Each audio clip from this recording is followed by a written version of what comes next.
Hello class 6। आज हम सामाजिक विज्ञान इतिहास विषय में हमारे अतीत भाग 1 पाठ्य पुस्तक से पहला पाठ या अध्याय पहला क्या कब कहाँ और कैसे पढ़ेंगे। तो इसमें देखिए, सबसे पहले रशीदा का सवाल। रशीदा अखबार पढ़ रही है तो उसकी नज़र एक सुर्खी यानी हेडलाइन पड़ी कि 100 साल पहले। तो सोचने लगी कि ये कोई कैसे जान सकता है कि इतने सालों पहले क्या हुआ था, तो कैसे पता लगाएं। तो कल के बारे में जानने के लिए या पिछले साल के बारे में जानने के लिए हम रेडियो सुन सकते हैं, अखबार देख सकते हैं और किसी ऐसे व्यक्ति से बात कर सकते हैं जिसे उस समय की स्मृति यानी याद हो।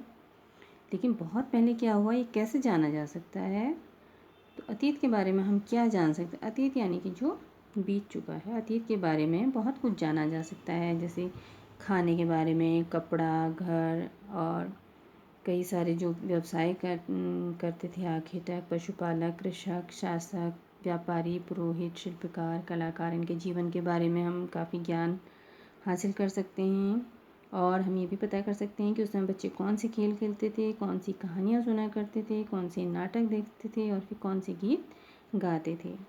तो लोग कहाँ रहते थे। तो हम मानचित्र देखेंगे भी, नर्मदा नदी उसमें हम देखेंगे। तो कई लाख वर्ष पहले से लोग इस नर्मदा नदी के तट पे रह रहे हैं।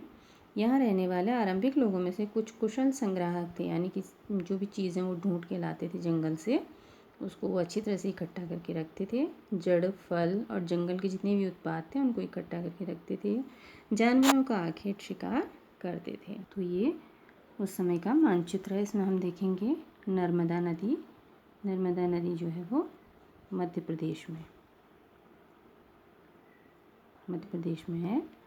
तो उत्तर पश्चिम की सुलेमान और किरथर पहाड़ियों का पता लगाओ। तो ये देखिए, यहाँ पे ये सुलेमान और किरथर पहाड़ियाँ हैं और ये काबुल नदी यहाँ से गुजर रही है। तो ये अफ़गानिस्तान का क्षेत्र है, इस समय अफ़गानिस्तान का क्षेत्र है। तो इसी क्षेत्र में कुछ ऐसे स्थान हैं जहाँ 8000 वर्ष पूर्व स्त्री पुरुष ने सबसे पहले गेहूँ तथा जौ जैसी फसलों को उपजाना शुरू किया। भेड़, बकरी और गाय बैल जैसे पशुओं को पालतू बनाया। वे लोग गाँव में रहते थे। अब हम देखेंगे उत्तर पूर्व में गारो। उत्तर पूर्व में गारो पहाड़ियाँ हैं, ये असम की पहाड़ियाँ हैं, असम का क्षेत्र है। और विंध्य पहाड़ियाँ, ये विंध्य पहाड़ियाँ ये भी मध्य प्रदेश में हैं। तो ये ऐसे क्षेत्र थे जहाँ कृषि का विकास हुआ और सबसे पहले चावल उपजाया गया। ये स्थान विंध्य के उत्तर में यानी ऊपर की ओर को थे। अब है मानचित्र पे सिंधु और उसकी सहायक नदियों का पता लगाए। तो ये देखिए, यहाँ पर सिंधु नदी है और ये इसकी सहायक नदियाँ हैं झेलम, चिनाब, रावी, सतलज और ब्यास। तो ये हैं। तो ये सहायक नदियाँ उन्हें कहते हैं जो एक बड़ी नदी में मिल जाती हैं। 4700 वर्ष पूर्व इन नदियों के किनारे आरंभिक नगर, फले फूले, गंगा व उसकी सहायक नदियों के किनारे तथा समुद्र तटवर्ती इलाकों में नगरों का विकास 2500 यानी कि 2500 वर्ष पूर्व हुआ। अब गंगा और इसकी सहायक नदी सोन, देखिए गंगा आ रही है ये ऊपर से और इसकी सहायक नदी है सोन। गंगा जो है ये उत्तराखंड से आ रही है और ये सोन नदी इसमें यहाँ पर मिल रही है। सोन नदी यानी कि बिहार में। तो गंगा के दक्षिण में इन नदियों के आसपास का क्षेत्र प्राचीन काल में मगध, वर्तमान बिहार में था, ये नाम से जाना जाता था। तो इसके शासक बहुत शक्तिशाली थे, विशाल राज्य स्थापित किया और अन्य हिस्सों में भी राज्यों की स्थापना की गई थी। तो लोगों ने सदैव उपमहाद्वीप के हिस्से से दूसरे हिस्से तक यात्रा की। कभी कभी हिमालय जैसे जो ऊंचे पर्वत, पहाड़ियाँ, रेगिस्तान, नदियों और समुद्रों के कारण यात्रा जोखिम भरी होती थी। और भी पुराने ज़माने में जब कोई सुविधाएं नहीं होती थी, लोग एक लंबी यात्रा पे निकल पड़ते थे, तो फिर पता नहीं होता था कि वो लोग वापस आएंगे या नहीं आएंगे। तो फिर भी यात्रा उनके लिए असंभव नहीं थी और ना उन्होंने यात्रा करना रोका। तो कभी लोग काम की तलाश में, कभी प्राकृतिक आपदाओं के कारण, कभी सेनाएं दूसरे क्षेत्रों पर जाती थी विजय प्राप्त करने के लिए। व्यापारी जाते थे अपने काफिले लेकर जहाज़ों में और मूल्यवान वस्तुएं बेचने के लिए। धार्मिक गुरु लोगों को शिक्षा और सलाह देते हुए एक गांव से दूसरे गांव तक जाते थे। और कुछ लोग नए और रोचक स्थानों की खोजने की चाह में, और इन सभी यात्राओं से लोगों को एक दूसरे के विचारों को जानने का मौका मिलता था। तो ये मानचित्र एक दक्षिण एशिया, आधुनिक भारत, पाकिस्तान, बांग्लादेश, नेपाल, भूटान और श्रीलंका और अफगानिस्तान, ईरान, चीन तथा म्यांमार आदि पड़ोसी देशों को दर्शाता है। दक्षिण एशिया एक महाद्वीप से छोटा है, लेकिन विशालता तथा बाकी एशिया से समुद्रों, पहाड़ियों तथा पर्वतों से बटे होने के कारण इसे प्रायः उपमहाद्वीप कहा जाता है। तो देखिए, फिर मानचित्र देखा हमने, तो पहाड़ियाँ, पर्वत और समुद्र इस उपमहाद्वीप की प्राकृतिक सीमा का निर्माण करते हैं। तो देखिए, ये पहाड़ी है, ये हिमालय है, बहुत बड़ा पर्वत श्रृंखला है, और इधर ये समुद्र, बंगाल की खाड़ी, हिंद महासागर, अरब सागर, और इधर ये नदियाँ जो हैं ये सब क्या करती हैं, इसकी प्राकृतिक सीमा को बनाती हैं। तो इन सीमाओं को पार करना आसान नहीं था, लेकिन जिन्होंने ऐसा चाहा वो ऐसा कर सके, पर्वतों की ऊंचाई को छू सके और गहरे समुद्रों को पार कर सके। व्यक्ति की यदि इच्छा हो, चाह हो, तो कुछ भी कर सकता है। ऐसे ही यहाँ पर बाहर से भी लोग आए और यहीं पर बस गए।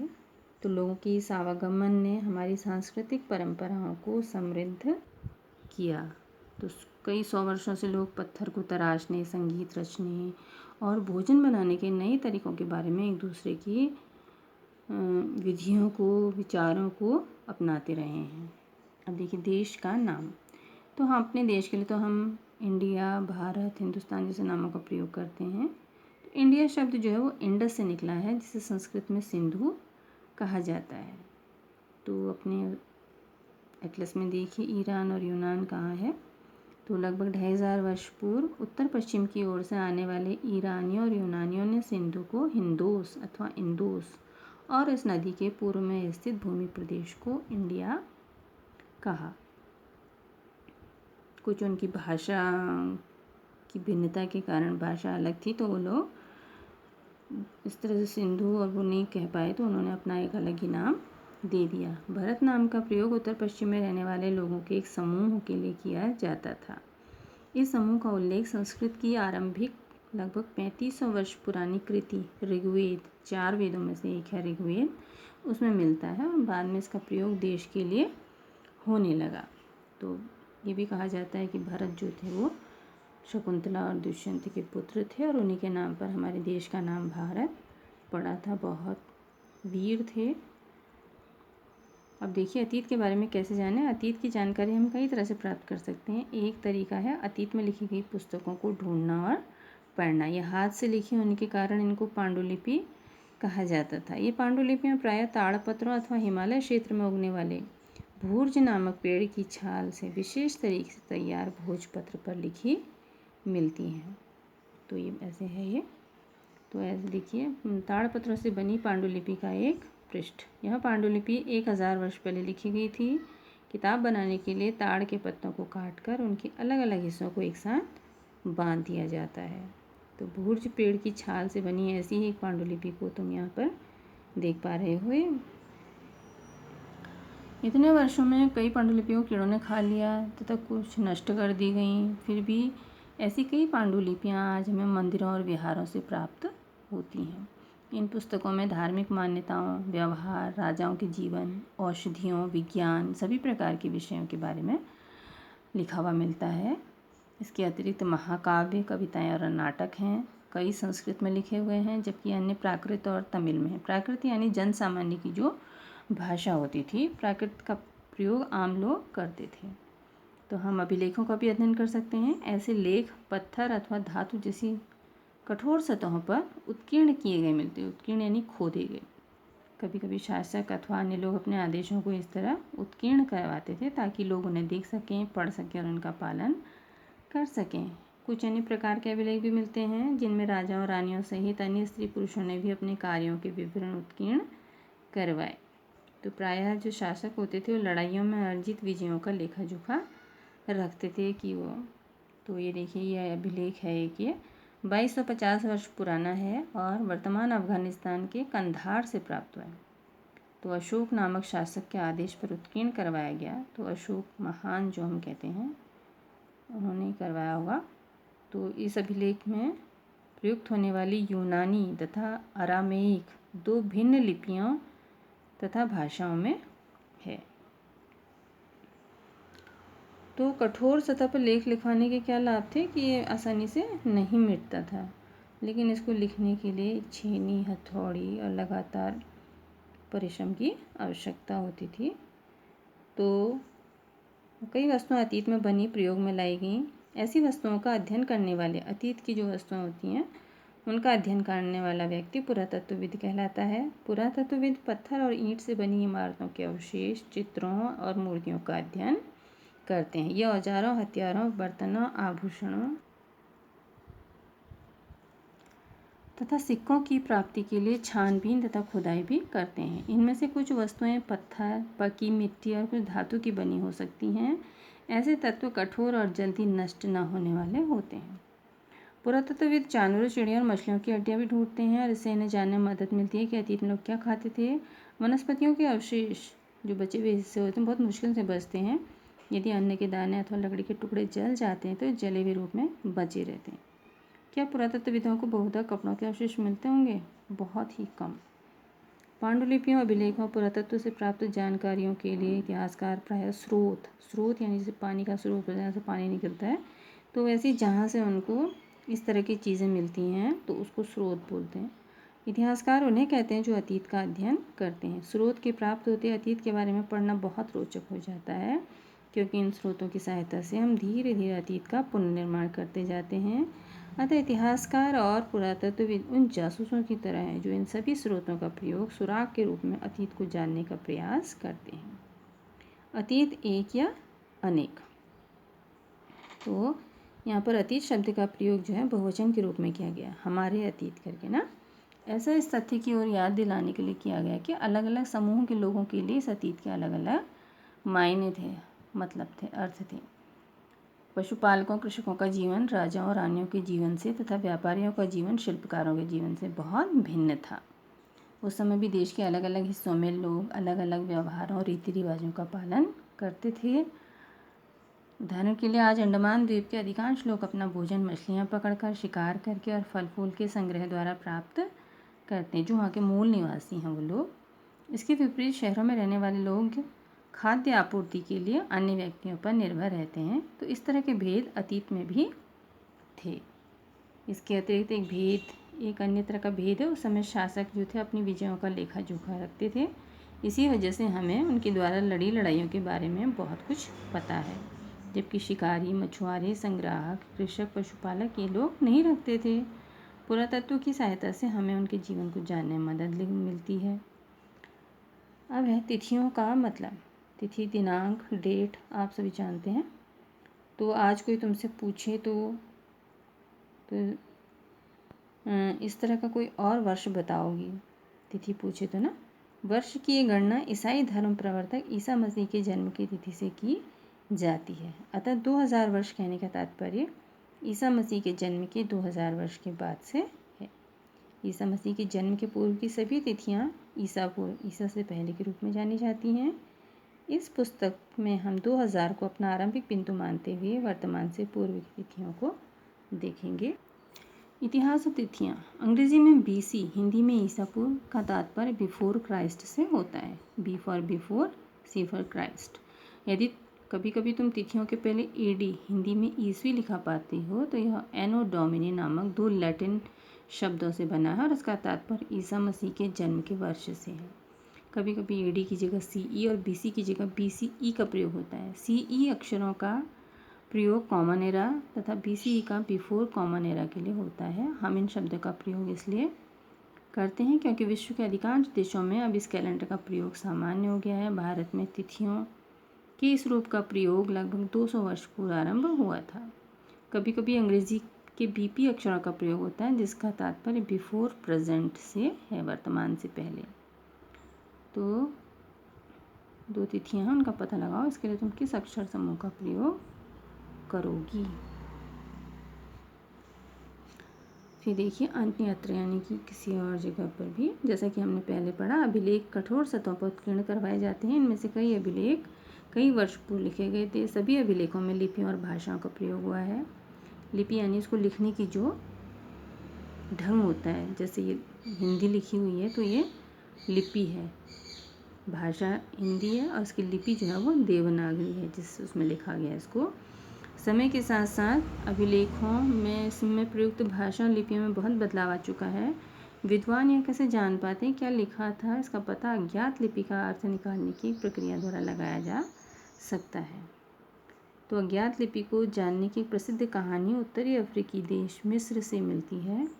लगभग 5000 वर्ष पूर्व यहाँ राजा रानी रहते थे। तो इस तरह से देखिए इन्होंने ओ की पी के लिए इस तरह का चिन्ह यूज़ किया है, टी के लिए, ओ के लिए, तो इस तरह से सारे चिन्ह ये प्रयोग किए हैं। मिस्र के उत्तरी तट पर रोसेट्टा नाम का एक कस्बा है। यहाँ से एक ऐसा उत्कीर्णित पत्थर मिला है जिस पर एक ही लेख 3 भिन्न भिन्न भाषाओं तथा लिपियों, यूनानी और मिस्री लिपि के 2 प्रकारों में है। कुछ विद्वान यूनानी भाषा पढ़ सकते थे। उन्होंने बताया कि यहाँ राजाओं एवं रानियों के नाम एक छोटे से फ्रेम में दिखाए गए हैं। इसे कारतूस कहा जाता है। इसके बाद विद्वानों ने यूनानी तथा मिस्री संकेतों को अगल बगल रखते हुए मिस्री अक्षरों की समानार्थक ध्वनियों की पहचान की। जैसा कि तुम देख सकते हो यहाँ एल अक्षर के लिए शेर तथा ए अक्षर के लिए चिड़िया के चित्र बने हैं। एक बार जब उन्होंने जान लिया कि विभिन्न अक्षर किन के लिए प्रयुक्त हुए हैं तो वे आसानी से अन्य अभिलेखों को भी पढ़ सके। तो कल्पना करो तुम्हें एक पुरातत्वविद का साक्षात्कार लेना है। तुम उन 5 प्रश्नों की एक सूची तैयार करो जिनसे तुम पुरातत्वविद से पूछना चाहोगे। पुरातत्वविद यानी कि पुरानी वस्तुओं के विद्वान। तो ये कुछ शब्द दिए हैं: यात्रा, पांडुलिपि, अभिलेख, पुरातत्व, इतिहासकार, स्रोत, अज्ञात लिपि का अर्थ निकालना। अब यह देखो, आओ याद करें। तो इनका सुमेल करना है। यदि आप करते हैं तो इस तरह से काटा पीटी नहीं किए बल्कि सामने सामने कीजिए। जैसे नर्मदा घाटी, आखेट तथा संग्रहण, मगध पहला बड़ा राज्य, गारो पहाड़ियाँ आरंभिक कृषि, सिंधु और इसकी सहायक नदियाँ प्रथम नगर, गंगा घाटी लगभग 2500 वर्ष पूर्व के नगर। पांडुलिपियों और अभिलेखों में एक प्रमुख अंतर क्या है? पांडुलिपियाँ हाथ से लिखी जाती थी और अभिलेख पत्थरों पे खुदवाए जाते थे या खोदे जाते थे। तो ये प्रमुख अंतर है। अभी प्रश्न उत्तर हैं। देखिए पहला 30वां प्रश्न है, रशीदा के प्रश्न को फिर से पढ़ो, इसके क्या उत्तर हो सकते हैं। तो अतीत के बारे में जानने के लिए रेडियो, टेलीविज़न, अखबारों में सुनिया पढ़ सकते हैं। उस समय के किसी ऐसे व्यक्ति के अनुभवों को सुनिया पढ़ सकते हैं। पुस्तकों से जान सकते हैं। चित्र, इमारतें, औजार, मूर्तियाँ, हथियारों से जानकारी ले सकते हैं। पुरातत्वविदों द्वारा पाई जाने वाली सभी वस्तुओं की एक सूची बनाओ। इसमें कौन सी वस्तुएं पत्थर की बनी हो सकती हैं। तो इस तरह से ये सूचियाँ हैं, तो इसमें आप लिख सकते हैं ये सब। फिर है, साधारण स्त्री पुरुष अपने कार्यों का विवरण नहीं रखते थे, इस बारे में तुम क्या सोचती हो। तो साधारण स्त्री पुरुष अपने कार्य का विवरण नहीं रखते थे क्योंकि वे पढ़े लिखे नहीं होते थे। वे अपने को बहुत ही साधारण और महत्वपूर्ण सोचते होंगे। शायद उन्होंने इस विषय में सोचा ही नहीं होगा कि अपने कार्यों का लिखें। लोगों द्वारा उनके कार्यों को महत्व ही नहीं दिया जाता होगा। कम से कम 2 ऐसी बातों का उल्लेख करो जिनसे तुम्हारे अनुसार राजा और किसानों के जीवन में भिन्नता का पता चलता है। तो राजा महलों में रहते थे जबकि किसान झोपड़ी में रहते थे। राजा अपने राज्य की रक्षा के लिए युद्ध करते थे और किसान अपनी फसल की रक्षा के लिए खेतों में रात दिन एक करते थे। पृष्ठ 1 पर शिल्पकार शब्द का पता लगाओ। आज प्रचलित कम से कम 5 भिन्न शिल्पों की सूची बनाओ। क्या ये शिल्पकार स्त्री पुरुष दोनों होते हैं? तो इस तरह से हम एक सूची बना लेंगे। हस्तशिल्प, भवन शिल्प, मूर्ति शिल्प, धातु शिल्प, चर्म शिल्प। अब इसमें स्त्री, केवल स्त्री तो सभी नहीं करती हैं, तो ये पुरुष जो करते हैं उनके आगे पुरुष लिखा, जो स्त्री पुरुष करते हैं उसमें स्त्री पुरुष लिखा गया है। तो अतीत में पुस्तकें किन विषयों पर लिखी गई थी? तुम इनमें से किन पुस्तकों को पढ़ना पसंद करोगी? अतीत में पुस्तकें निम्नलिखित विषयों पर लिखी गई जाती थीं: आत्मकथा पर, हिंदू जादू तथा वेदों पर, हिंदू संगीत तथा कला पर, सामाजिक जीवन पर, राजाओं के जीवन पर। और आप जो इनमें से पढ़ना पसंद करती हैं उसको आप लिख सकती हैं। तो आपने, तो इस तरह से सारे प्रश्नों को हम कर सकते हैं। आशा है आपको अच्छा लगा होगा, तो please like share and subscribe.